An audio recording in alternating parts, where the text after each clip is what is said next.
Good morning, welcome back to my channel. সবাইকে স্বাগত জানাই। তো আমার বিয়ের পর আমি ভয়েস ওভারটা দিচ্ছি আর ভিডিওগুলো তোমাদের সাথে শেয়ার করছি। তো এটা হচ্ছে রাসের পরের দিনকার ভিডিও। মেজমা ছিল বাড়িতে, তো আজকে কথা ছিল তত্ত্ব সাজাবো। তো বাসি লুচি আর চা দিয়ে ব্রেকফাস্টটা কমপ্লিট করলাম। তারপরে উঠোনের মধ্যে রোদ এসেছিলো ভালো, তো ওখানেই মাদুর বিছিয়ে তারপরে তত্ত্বের সব জিনিসগুলোকে সাজিয়ে নিয়েছি। তো এখানে মানে যাকে যা তত্ত্ব দেওয়া হবে সব ট্রেতে সেই অনুযায়ী সাজানো হবে। তো আমরা এইরকম 10 টাকা দামের ট্রেগুলোই কিনেছিলাম, কারণ দোকানে যখন কিনতে গেছিলাম তো সেখানে বললো যে ট্রেগুলো শেষকালে সেই ফেলেই দিতে হয়, নষ্টই হয়, তার থেকে এইটা নিয়ে যাও, এইটাই বেশি কাজে দেবে, এটাই বেশি হেল্প হবে। তো মেজমা খুব কায়দা করে তত্ত্বের ট্রেগুলো বেশ বাঁধছিল, আর বুবুও খুব সুন্দর তত্ত্ব সাজাতে পারে। তো এখানে টেডি বিয়ার, ময়ূর সব রকম তৈরি করছিল, বেশ ভালো লাগছিল। তো সাজাতে সাজাতে আমাদের রাত 10:30 বেজে গেছিলো। আমরা বসেছিলাম সকাল 10টা আর বেজে গেছিলো রাত 10:30। তার মানে বুঝতে পারছো কতক্ষণ টাইম লেগেছে। আর প্রচুর জিনিস ছিল, সব একটা একটা করে মাথায় রেখে গোছানো, সব কিছু করা। তো এটা হচ্ছে বিকালবেলাকার টাইম। বুবু মাঝখানে এসে কিছুটা সাজিয়েছিল, তারপরে আবার কিছুটা সাজিয়ে গেছিলো। আর এখানে প্রচণ্ড মশা ধরছিল বলে মা এখানে অল আউট দিচ্ছিল। আর এটা হচ্ছে আর একটা দিনের কিছুটা ভিডিওর ক্লিপ তোমাদের সাথে শেয়ার করছি। পাড়া থেকে কাকিমারা আর ঠাকুমা এসেছিলো। এখানে মা আমাকে যে দানের বাসনগুলো দেবে সেগুলোই দেখাচ্ছিল। আমার শ্বশুরবাড়ি থেকে দানের বাসন বা দান দিতে মানা করেছিল, কিন্তু আমার মায়ের কিছু নিজস্ব শখ ছিল আর মায়েরও প্রচুর যে দানের জিনিস ছিল, তো সেগুলো কি মা আমাকে দেওয়ার জন্য উঠে পড়ে লেগেছিল আর কি। তো সেইগুলোই কাকিমাদের দেখাচ্ছিল, কি দিচ্ছে না দিচ্ছে, বেশ ভালো লাগছিল আমার। আর বিশেষ করে আমার না কাঁসার বাসনের প্রতি একটা আলাদাই কি বলবো আকর্ষণ আছে, মানে কাঁসার বাসন আমার খুব ভালো লাগে।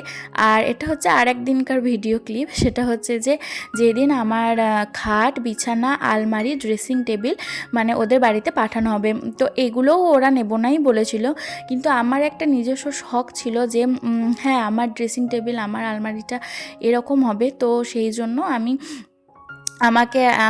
মানে মা আর কি চেয়েছিল এগুলো আমাকে দেবে। তো মাকে এগুলো কিছুই আলাদা করে কিনতে হয়নি। ছোটো কাকু দিয়েছে খাট, আর পাশের বাড়ির কাকু, মানে যে কাকু আর কি পাশের বাড়িতেই থাকে, মধু কাকু, কাকিমা, পিয়া, তো ওই কাকু দিয়েছে আমাকে ড্রেসিং টেবিল আর আলমারি। তো মা সবারই জন্য এখানে চা, টোস্ট, বিস্কিট নিয়ে যাচ্ছিলো, কারণ অনেকটা সকালবেলায় আর কি সব মালপত্র তোলা হচ্ছিলো, কারণ আমার শ্বশুরবাড়ি হচ্ছে অনেক দূর। তো সকাল সকাল বেরোবে বলেই আর কি সকাল থেকে তোড়জোড় শুরু হয়েছে।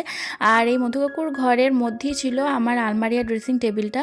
তো ছোটো হাতিটা আমাদের বাড়ির সামনে থেকে সরে গিয়ে মধুকাকুর বাড়ির সামনে গিয়ে দাঁড়ালো, কারণ এখান থেকে তুলতে সুবিধা হবে। তো সবাই মিলে মানে চ্যাংদোলা করে ধরে আর কি জিনিসগুলোকে তোলা হচ্ছে।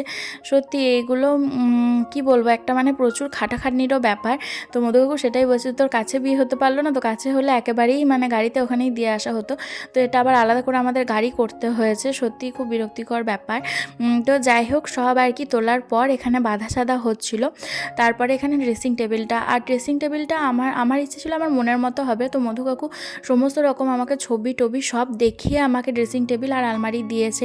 তো ড্রেসিং টেবিলটা শুধু আমার নয়, মানে প্রত্যেকটা জনের ড্রেসিং টেবিলটা পছন্দ হয়েছে, পুরো অন্য রকম ড্রেসিং টেবিল।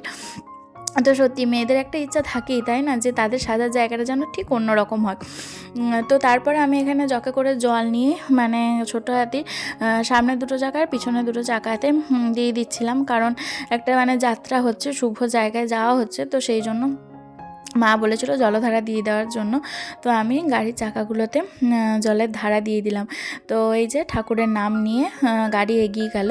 তো এই মালপত্রের সাথে ড্রাইভারের সাথে ছোটো কাকু গেছিলো, ছোটো কাকুই পৌঁছাতে গেছিলো আর কি আমার শ্বশুর বাড়িতে।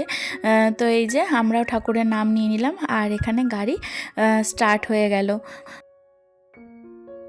এই দুপুরবেলা টাইম থেকে ভিডিওটাকে স্টার্ট করলাম। তো welcome back to my channel. আশা করছি তোমরা সবাই ভালো আছো, সুস্থ আছো। তো অনেকদিন পর ভিডিও শ্যুট করছি, পরপর দুদিনে কিছুটা ভিডিও ক্লিপ তোমাদের সাথে শেয়ার করেছি। তো এখন হচ্ছে যে প্রায় 12:30 বেজে গেছে, মা গেছে বাজার। তো আমি দেখলাম যে মা আসার আগে আমি একটুখানি কিছু রেডি করার চেষ্টা করি।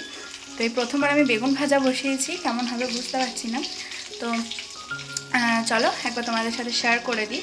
রান্না করে যায়নি, ঘরে একটা বেগুন ছিল, তো দেখলাম বেগুনটাকে ভাজা করতে দিয়ে দিই, তারপরে দেখছি কি করা যায়। লাইফে এই ফার্স্ট টাইম মা বাজার থেকে মাছ এনেছে, আর মাছগুলো যেহেতু একটু বেলার দিকে এনেছে, আঁশগুলো ছাড়ানো ছিল না, সেটাই ছাড়াচ্ছিলাম। দেখতেই পেলে যে মাছগুলোকে মানে মাছের আঁশগুলোকে ছাড়াচ্ছিলাম। মা মাছটাকে কিনে নিয়ে চলে এসেছে, আর মাছের আঁশগুলো আর কি দোকান থেকে ছাড়িয়ে দেয়নি, অনেকটা বেলাও হয়ে গেছিলো। তো আমি ওই জন্য ওইদিকে বেগুন ভাজা করে নিয়েছি। মা তো বললো ঠিকই আছে, আর মা এসে এখন শুধু আলু ভাজাটা করলো। তো শীতকালীন সবজিগুলো খেতে আর দেখতে দুটোই ভালো লাগে। তো মা বেশ টাটকা টাটকা ফ্রেশ শাকসবজি নিয়ে এসেছে। এখানে যেমন প্রথমেই রয়েছে পালং শাক, ফুলকপি, মূলো, কুমড়ো। তো এই শীতকালীন সবজিগুলো বেশ ভালো লাগে। কুমড়ো তো 12 মাসই পাওয়া যায়, সব শাকসবজি 12 মাস পাওয়া যায়, কিন্তু শীতকালীন আমেজে এই যে ফুলকপি, টাটকা টাটকা পালং শাক, বাঁধাকপি, এগুলোর মজাটাই আলাদা। আর এখানে মা মূলোও এনেছে, আমার মূলোটা বেশ ভালোই লাগে। সেই আলু ভাজাটা করেছে, আমি আলুটা কুচিয়ে রেখেছিলাম মানে জিরি করে, নাহলে সিদ্ধ ভাতই আজকে হতো, সেই জন্য আমি দেখলাম বেগুনটা ভেজে রাখি আর আলুটাকে কেটে রাখি, মা এসে ভাজা করে নেবে।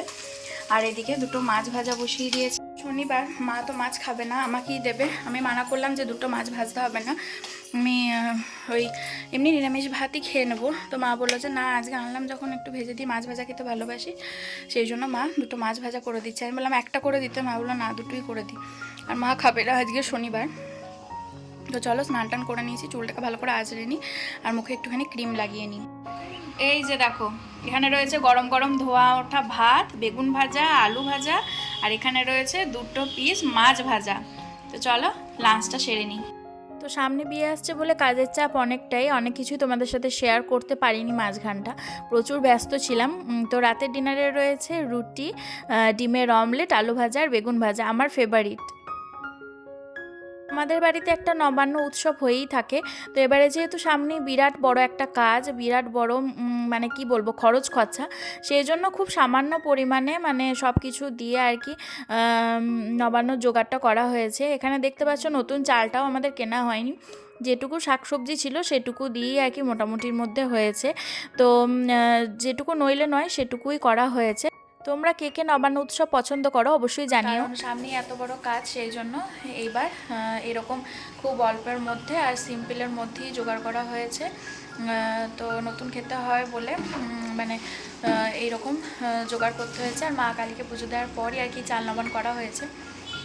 তো বাকি কথা আবার পরে শেয়ার করছি, আগে খাবারটা খেয়ে নিই।